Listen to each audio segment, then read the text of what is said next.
وشققت الطرق وسط الجبال وسط الصخور الصلدة، وبنيت الفنادق والقصور والعمارات، وبنيت ناطحات السحاب، وشققت الأنهار والبحار، وسخرت الجبال، هل ظننت يا مسكين بعدما من الله عليك وصلت إلى ما وصلت إليه من جانب علمي أو طبي أو ذري أو جيولوجي، هل ظننت يا مسكين أنك صرت ملكا مع الملك؟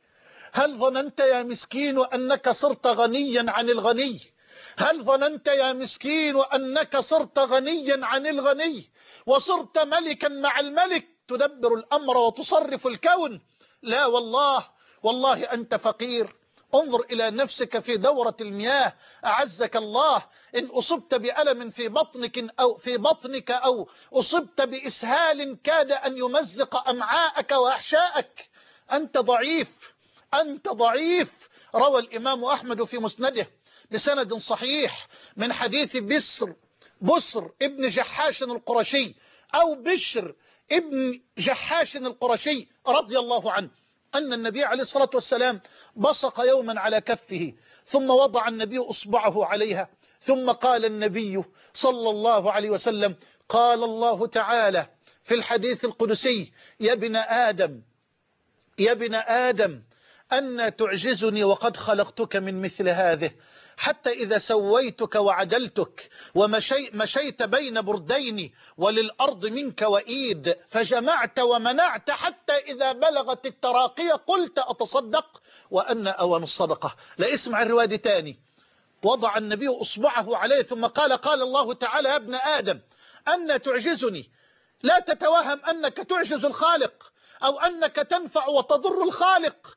يا ابن آدم أن تعجزني وقد خلقتك من مثل هذه، حتى إذا سويتك وعدلتك مشيت بين بردين وللأرض منك وإيد، فجمعت ومنعت، حتى إذا بلغت التراقية، أي حتى إذا بلغت الروح منك التراقية قلت أتصدق وأن أوان الصدقة. مضى أوان الصدقة. كلا إذا بلغت التراقي وقيل من راق وظن أنه الفراق، والتفت الساق بالساق إلى ربك يومئذ المساق، ويفتح سجلك وملفك وكتابك أيها المسكين، وإذا به فلا صدق ولا صلى ولكن كذب وتولى، ولا حول ولا قوة إلا بالله العلي العظيم. يا عبادي إنكم لن تبلغوا نفعي فتنفعوني ولن تبلغوا ضري فتضروني، ومن ثم يا عبادي لو أن أولكم وآخركم وإنسكم وجنكم كانوا على أتقى قلب رجل واحد منكم ما زاد ذلك في ملك شيئا، ولو أن أولكم وآخركم وإنسكم وجنكم كانوا على أفجر قلب رجل واحد منكم ما نقص ذلك من ملك شيئا، لأن الله جل وعلا لا يزيد ملكه حمد الحامدين ولا توحيد الموحدين ولا شكر الشاكرين ولا طاعة الطائعين، ولا ينقص ملك الملك الغني الحميد كفر الكافرين ولا جحود الجاحدين ولا إنكار المنكرين ولا عناد المعاندين ولا إلحاد الملحدين. لا والله، ولا يحزنك الذين يسارعون في الكفر إنهم لن يضروا الله شيئا. لا تتوهم أن الملك ملك الغني الحميد يزيد بطاعتنا أو ينقص بمعاصينا، لا، فهو الغني ونحن الفقراء.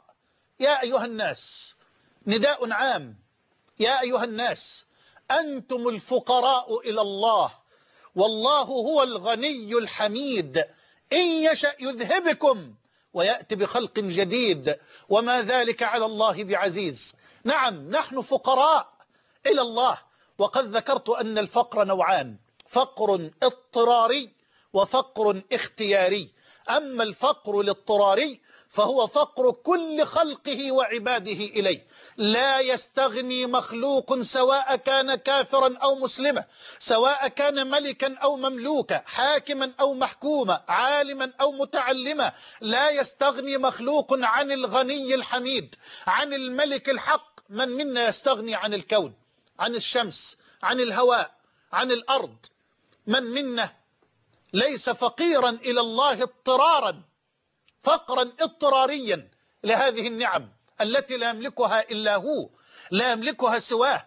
والله لو ملك الخلق الهواء لقتل بعضهم بعضا ولا أباد بعضهم بعضا.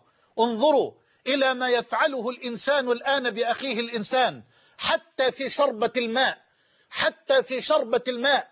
لا أقول في أرضه، ولا أقول في عرضه، ولا أقول في مقدساته، ولا أقول في بيته، ولا أقول في أولاده، ولا أقول في طعامه، بل حتى في شربة الماء يفعل الإنسان الآن بأخيه الإنسان ما تستحي الوحوش الضارية أن تفعله ببعضها البعض في عالم الغابات، مع أنه جل وعلا قد كرمك أيها الإنسان. ولقد كرمنا بني آدم وحملناهم في البر والبحر ورزقناهم من الطيبات وفضلناهم على كثير ممن خلقنا تفضيلا. ومع ذلك يفعل الإنسان الآن بأخيه الإنسان ما تخجل الوحوش الضارية أن تفعله ببعضها البعض في عالم الغابات. ولا حول ولا قوة إلا بالله العلي العظيم. فالملك لا يزيد بتوحيد الموحدين ولا بطاعة الطائعين، ولا ينقص بكفر الكافرين ولا بمعصية العاصين المذنبين، لأنه جل جلاله غني عن كل خلقه،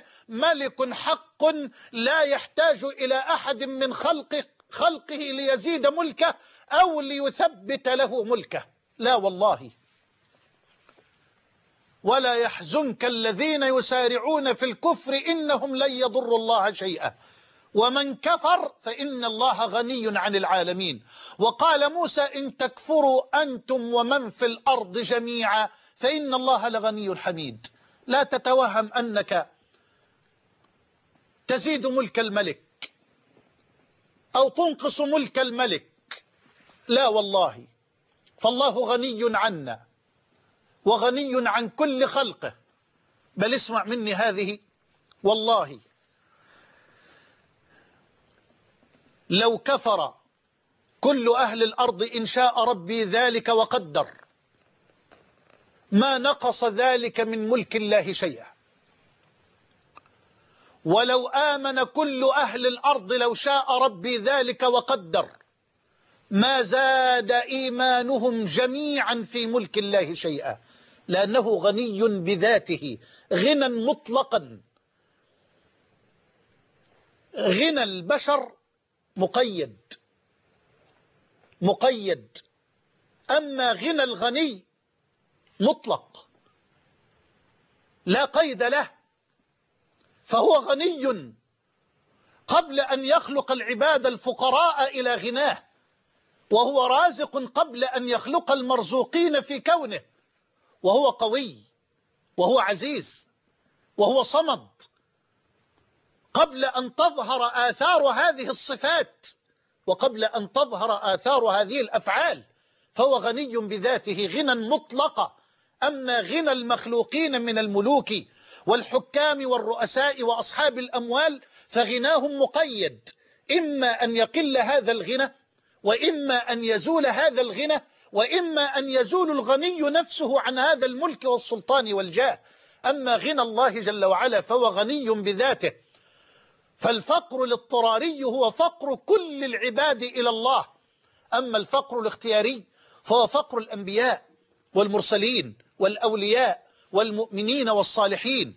وهذا الفقر لا ينتج إلا من أمرين: الأول أن تطالع منة الله عليك ونعم الله عليك، وأن تطالع في الوقت ذاته عيب نفسك وتقصيرك وجنايتك في حق ربك جل وعلا. فإن اطلعت على عيبك وتقصيرك وجنايتك في حق ربك ثم نظرت إلى نعم الله وفضل الله الذي يتوالى عليك تترى في الليل والنهار لشعرت بالخجل وشعرت بالفقر الاختياري للملك الغني العلي جل جلاله. وكلما ازددت فقرا اختياريا لله كلما زادك الله غنى وكلما زادك الله رفعة. نعم أيها الأحبة، وما محمد إلا رسول قد خلت من قبله الرسل أفإن مات أو قتل انقلبتم على أعقابكم ومن ينقلب على عقبيه فلن يضر الله شيئا وسيجزي الله الشاكرين.